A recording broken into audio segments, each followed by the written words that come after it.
Glória a Deus. Graças e paz, amados. Aleluia. Quero te convidar a abrir a sua Bíblia. Aí nossos irmãos vão estar distribuindo aí a Bíblia para você que não trouxe Bíblia.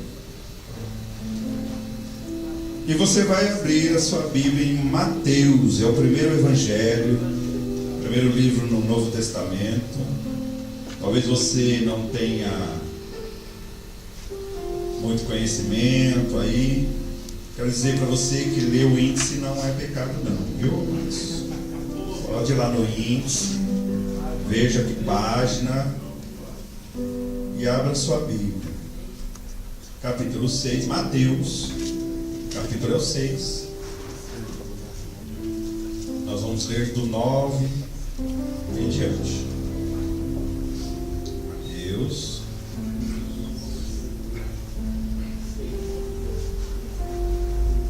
Aleluia. Tivemos hoje um encontro de obreiros e a junta diaconal. Eu acredito que tem muitos irmãos aí que estão cansadinhos, né? Está desde manhã aqui. Mas que foi muito proveitoso, não tenha dúvida, viu, amados? Fomos ministrados aí com uma palavra maravilhosa. Conhecemos alguns ministérios aqui da igreja, como o Manaim, como o Libra, departamento infantil, de pessoas que estão engajadas aí na obra, trabalhando e convidando a tantos para fazerem a obra. Então é maravilhoso. Mas nós vamos continuar a falar do mesmo assunto que estamos já há 2 semanas. Essa é a terceira. Terceiro dia da campanha que nós estamos falando sobre a oração dominical, a oração que Jesus ensinou.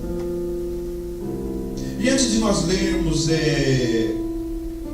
eu gostaria de apenas explicar por que aconteceu esta oração.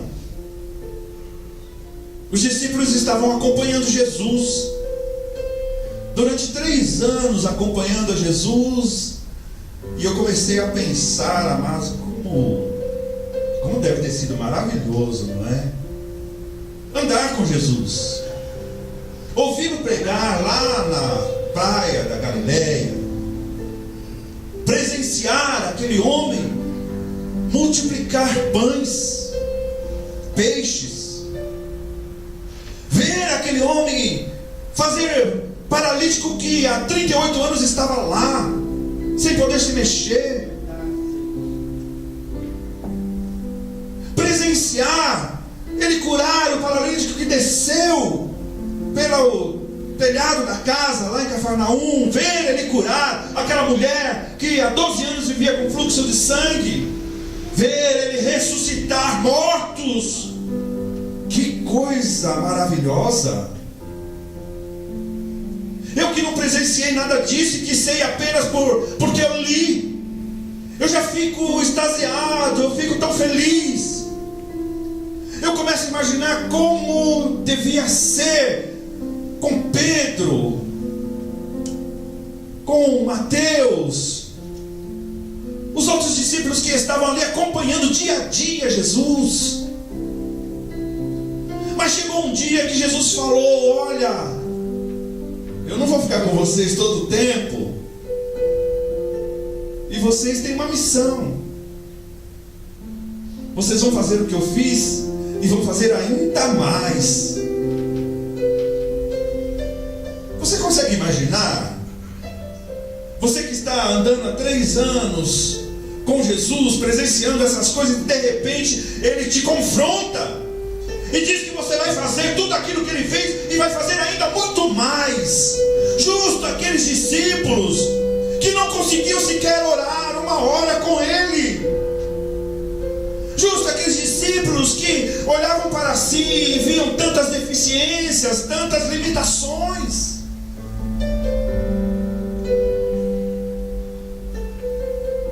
certamente uma pergunta veio: como é que eu posso fazer isso?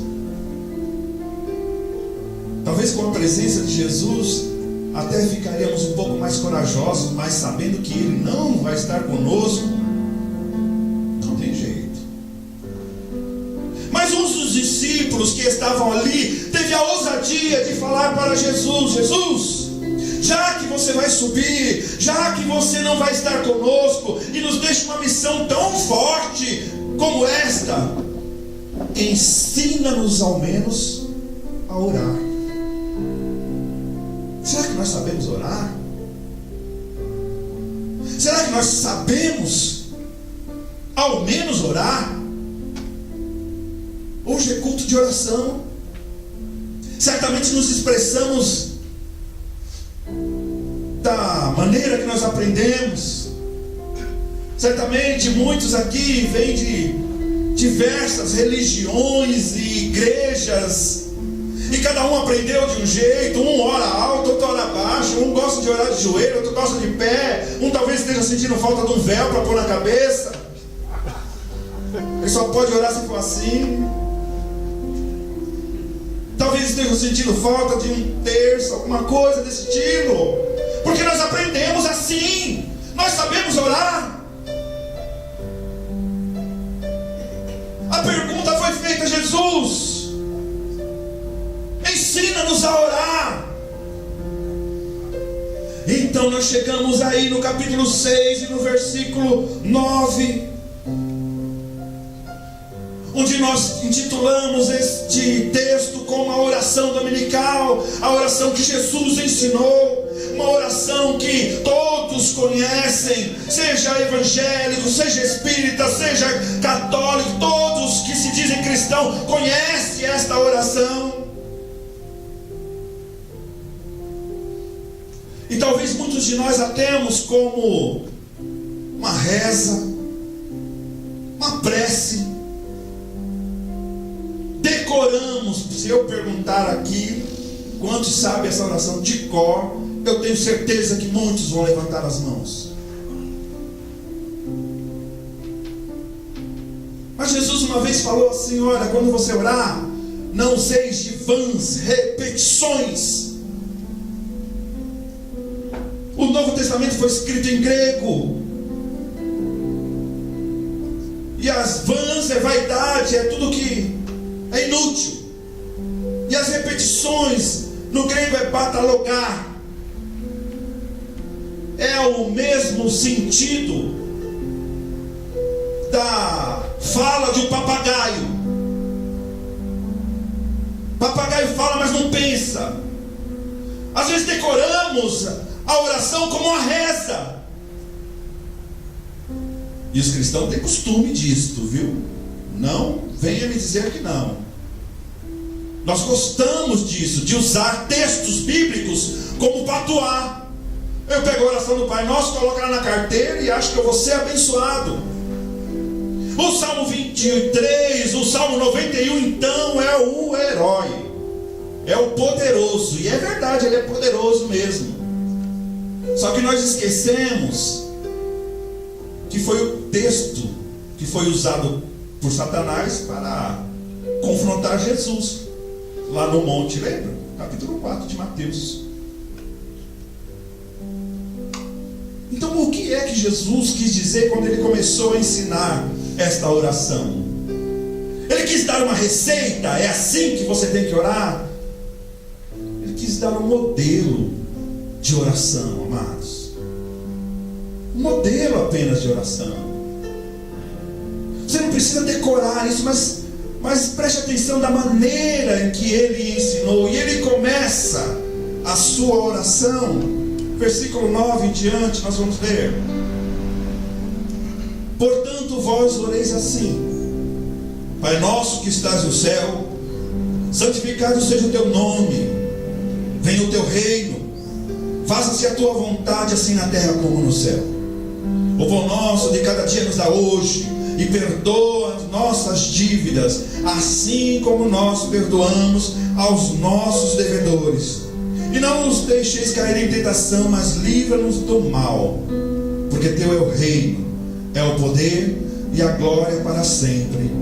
Amém. Vamos todos juntos? Pai nosso que estás no céu, santificado seja o teu nome. Venha a nós o teu reino, e seja feita a tua vontade, assim na terra como no céu. O pão nosso de cada dia nos dá hoje, e perdoa as nossas dívidas, assim como nós perdoamos aos nossos devedores. E não nos deixes cair em tentação, mas livra-nos do mal, porque teu é o reino, é o poder e a glória para sempre. Amém. Quantas vezes nós não oramos essa oração? Quantas vezes já não declamamos ela? Às vezes até porque está todo mundo orando, vamos orar juntos também. Frequentei várias religiões e em algumas delas nós começávamos orando o Pai Nosso. Saía dali depois só Jesus na causa. Mas o que Jesus queria nos ensinar, e nós estamos lendo aos pouquinhos e aprendendo aos pouquinhos. Aprendemos que primeiro Ele nos dá uma referência. Qual é a referência de pai que você tem? Ele fala que o pai a quem nós devemos orar não é qualquer pai, é o pai que é perfeito. Quando nós falamos aqui a respeito do pai, eu usei como exemplo o meu pai, que era alcoólatra, que não respeitava a família. Eu citei a mim como exemplo, que sou pai também, e que quando meu filho falou: olha pai, eu quero fazer educação física, eu logo falei: ai Jesus, educação física é para preguiçoso, educação física é direito, não faz isso não. E o que aconteceu? Nem educação física, nem direito. Não respeitei a opinião, o desejo dele. Hoje, graças a Deus, ele está cursando a faculdade. Que exemplo de pai é que nós temos para orarmos e pedirmos alguma coisa? Ele falou: quando você orar, você ora assim, a este determinado pai. Que pai? O pai que está no céu. Porque o céu fala de perfeição. O céu é um lugar inatingível para o ser humano, a não ser que seja pelo Pai, a não ser que seja por Deus. É a este Pai que nós devemos orar e adorar. É este Pai que está preparando a sua igreja para levar para o lugar de perfeição. O Pai que está no céu, e que não se limita apenas ao céu, porque é um pai que nós não podemos engarrafar. Sabe aquela oração? Senhor, dos mais altos céus, e dos mais altos, e dos mais altos, e dos mais altos, que parece que a pessoa não vai alcançar nunca Deus. Então Deus está tão alto, que ela tem que gritar, ela não consegue alcançar. Quando Jesus mostrou para nós que Deus, aquele que está nos altos céus, maravilhoso, poderoso, é o Shaddai, o nome dele, é o Abba Pai, Paizinho, que está do lado. Deus é Deus de longe, mas Deus também é o Deus de perto. Salmo 145 diz que perto está o Senhor de todos aqueles que o invocam, de todos que o invocam em verdade. A Bíblia diz que se nós achegarmos a Ele, Ele se achega a nós. É o Pai que está no céu, mas é o Pai que também está aqui conosco. Você crê nisso? É o Pai que é nosso. E nosso fala de corpo.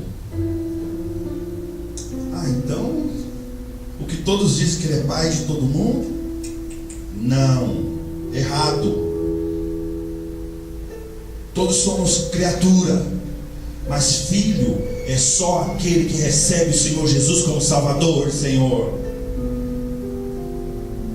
João capítulo 1, versículo 12 diz que Jesus veio para o que era seu. O Pai se fez carne e habitou entre nós, e vimos a sua glória, como a glória do unigênito do Pai. Ele veio cheio de graça, cheio de verdade, veio para os seus, mas os seus o rejeitaram. Mas a todos que o receberam, Ele deu o poder para ser feitos filhos de Deus. Por isso é o nosso Pai, Pai de quem é filho de verdade. E é filho só aquele que recebe a Jesus. Você pode não concordar e achar que por ser criatura, porque Deus te fez, você é filho. Não! Enquanto você não receber Jesus como Senhor e Salvador, deixar Ele entrar no seu coração, deixar Ele conduzir a sua vida, mudar a sua história, não é nosso, não. Esse é o Pai nosso, que está no céu, e que é santificado o quê? O seu nome. Porque Deus se revela de várias maneiras. Desde o começo Deus quis uma intimidade com o homem, relacionamento. Deus é Deus de relacionamento. Toda viração da tarde Ele procurava o homem para conversar. E mesmo como quando o homem pecou e se separou, porque Deus não tem relacionamento com o pecado. A Bíblia diz que a partir daquele momento todos pecaram e foram desligados, destituídos, separados da glória de Deus. Deus continuou buscando uma maneira, um método de voltar a ter uma reconciliação com o homem. E há várias maneiras da gente perceber a Deus. Através da criação, é impossível você olhar aí, descer a serra para a praia, e você não conseguir ver Deus. Através daquelas árvores, através daquela montanha. Não, amados, você não consegue ver Deus nisto. É impossível você chegar lá naquela praia, seja Praia Grande, seja Guarujá, e olhar para aquele mar imenso e não ver Deus naquilo. Tem um lugar que eu gosto muito de ir, de vez em quando eu vou, que é em Santiago do Chile. Amados, coisa mais linda, aquela cordilheira. Geralmente eu vou no mês de setembro, e quando chego lá está o sol. Você abre a janela de manhã, aquele sol gostoso, mas lá no horizonte você vê a cordilheira lá branquinha, aquele gelo naquela montanha toda. Amados, isso não é obra do acaso. Isso é Deus se revelando ao homem. É Deus se revelando. É como se quando eu abro aquela janela, eu vejo como Deus falando: olha eu aqui, meu filho. Deus se revela através da criação. A Bíblia diz: os céus proclamam a glória de Deus, e o firmamento a obra da sua mão. Separação de água e água, água em cima, água embaixo. Como é que pode isso? Só pode ser Deus. Deus se revela através de pessoas. Nós olhamos para algumas pessoas e vemos Deus nela. Quer exemplos bíblicos? Moisés, o homem que tirou o povo da escravidão do Egito. Josué, Oséias, que mostrava o amor de Deus através de um relacionamento pecaminoso, mas que mostrou através da sua história o amor de Deus. Os apóstolos. E hoje, quando eu olho para você, eu só posso ver é Deus, é revelação de Deus. Se você olhar para mim e não ver Deus, alguma coisa está errada, amados. Deus ama tanto, ama tanto, ama tanto, que se vaziou de toda a sua glória, de todo o seu poder, de toda a sua majestade, e se humilhou em forma de homem, veio até nós, e vimos a sua glória como a glória do unigênito do Pai, cheio de graça, cheio de verdade. O Verbo se fez carne e habitou entre nós. Ele não aguentou ficar longe, Ele veio aqui para tocar em nós, para falar conosco, para caminhar conosco. E Ele se revela através da sua palavra. Hebreus 1, tendo Deus outrora falado aos nossos pais pelos profetas, lembra? Profeta Elias, profeta Eliseu, profeta Jonas. Hoje nos fala em Jesus, através da sua palavra, porque Ele é o verbo, palavra, verbo, palavra. Antigamente falava nos profetas, hoje fala através da palavra, do verbo. Mas Ele se revela a nós também através do seu nome. Santificado seja o teu nome. Na Bíblia, 72 nomes de Deus. Você sabia disso? 72 nomes de Deus. Ele é o Jeová, que é o sou, que eu me mostrar ser. Sou o que sou. Se você precisa de cura, Jeová Rafá. Precisa de paz, Jeová Shalom. Precisa de provisão, Jeová Jireh. Seus problemas são grandes, é o Shaddai, Todo-Poderoso, aquele que não há impossível, aquele que quando age ninguém pode impedir. É este Deus, é este Deus, é este Deus. Santificado seja o teu nome. Que nome é esse santo, Senhor? É um nome que não podia ser dado a ninguém assim de qualquer maneira. É um nome que é sobre todo nome. Um nome respeitado no céu, respeitado na terra e até embaixo da terra. Que nome é este? O nome do Deus que estará presente conosco é o Emanuel. Um dia foi o anjo até lá, aquela moça, e falou: olha, Deus está vindo aí. E o seu nome será Jesus, que quer dizer Deus que salva. Santificado seja o teu nome, Senhor.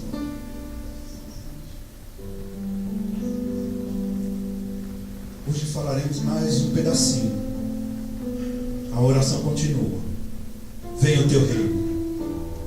Venha o teu reino, venha o teu reino, venha o teu reino. Eu não sei você, amados, mas toda vez quando eu penso no venha o teu reino, eu penso em bens materiais. Você tem essa impressão também? Ou é só eu que penso nisso? Penso em dinheiro, será? Venha o teu reino. Talvez porque lá em Mateus capítulo 6, versículo 33, diz assim: buscai primeiro o reino de Deus e a sua justiça, e as demais coisas serão acrescentadas. Demais coisas, como dinheiro, como carro, como propriedades, como bens. E aí toda vez quando falamos venha o teu reino, relacionamos o reino de Deus com bens materiais. Mas será que é isto?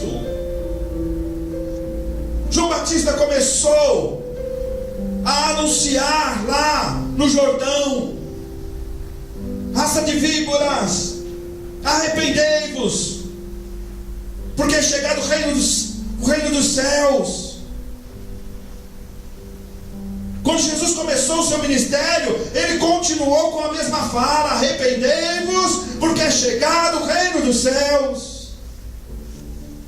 Quando ele subiu, os seus discípulos continuaram com a mesma fala: arrependei-vos, porque é chegado o reino dos céus. Mas o que é o reino dos céus? Quando eu penso em reino, eu penso em governo. O nosso governo, democracia, onde cada um tem uma opinião. Isso teoricamente, né? Nós temos opiniões. Os parlamentares têm, nós temos também. Enfim, é o que pregam. Mas quando eu penso em reino, eu penso no mínimo em uma monarquia, onde tem o rei, que reina, o governador, o soberano, que governa.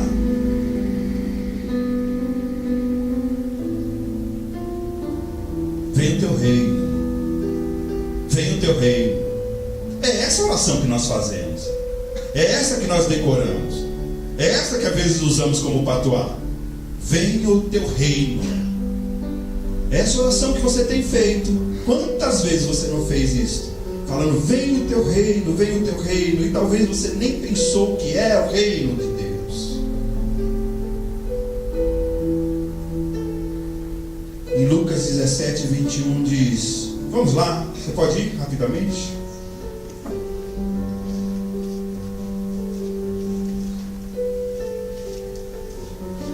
Lucas 17.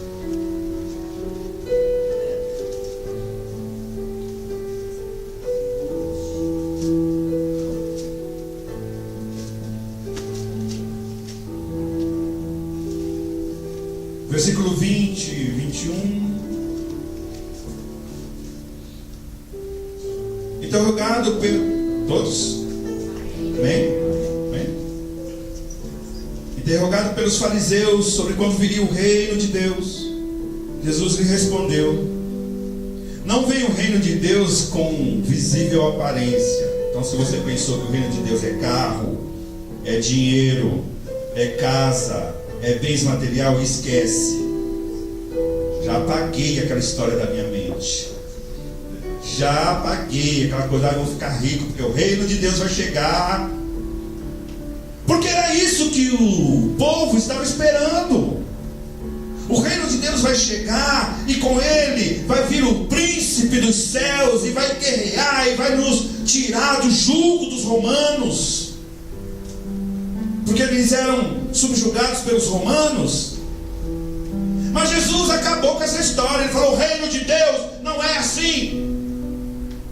O reino de Deus, ele não é visível. Então o reino de Deus não é aparência, não. Mas onde é que está o reino de Deus então? Está ali? Está lá? O reino de Deus está dentro de vós. Diga glória a Deus. O reino de Deus tem que estar dentro de você. O reino de Deus, ele tem que estar sendo ministrado, operando, direcionando, conduzindo a você. O que é que o reino de Deus vai trazer para a sua vida? Ele vai fazer eu falar línguas estranhas, ele vai fazer eu sapatear, ele vai fazer eu pular, cantar, dançar. É isso que o reino de Deus vai fazer? Se ele está dentro de mim. Romanos, capítulo 14, versículo 17. Pode ir lá, vai com calma. Romanos 14.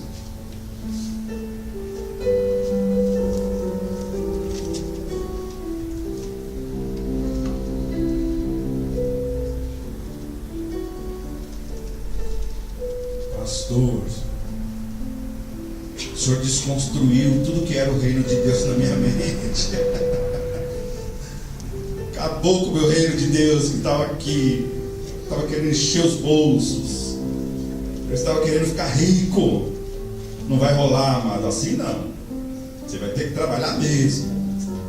Acordar de manhã, ó, pegar o busão aí, lotação. Não. Alá. Romanos capítulo 14, versículo 17 diz assim: porque o reino de Deus não é comida, não é bebida. O que é o reino de Deus? O reino de Deus é justiça, é paz, é alegria no Espírito. Isto é o reino de Deus. Aleluia, glória a Deus. É isto que é o reino de Deus. Eu vou pedir para o Flávio ler na sua versão, Flávio, que eu estive dando uma olhada aí na sua Bíblia, vendo se era de Deus mesmo. Lê aí. Lê. Versículo 17. Quer que eu leia? Diz assim, na versão linguagem de hoje. Eu li na atualizada. Pois o reino de Deus não é questão de comida, de bebida, mas é viver corretamente. O reino de Deus é justiça. Viver corretamente. Quantas vezes a gente vive enrolado, não paga, não consegue pagar ninguém, não consegue progredir, não consegue ir para frente, porque não vivemos corretamente. me empresta aí, eu pago quando eu puder. Não! Não conseguimos ir para frente, porque não conseguimos viver corretamente. O reino de Deus é isto, é viver corretamente. Porque quando você vive corretamente, você tem paz. Que o reino de Deus é paz. Sabe, é você colocar a sua cabeça lá no travesseiro e conseguir dormir sossegado.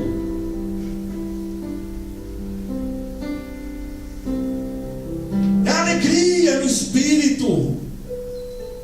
Chega de viver carrancudo.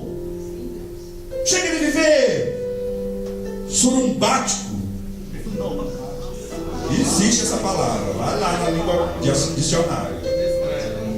Surumbático. Macambúcio.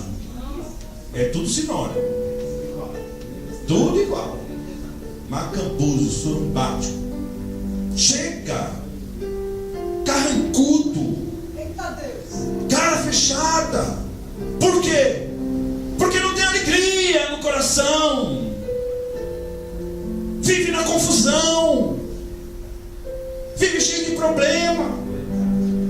Cheios de dificuldade, amados. Os dias são difíceis. Não é só você que tem problema, não é só você que tem dificuldade, não. Todos nós temos. Mas se temos o reino de Deus, nós vivemos corretamente.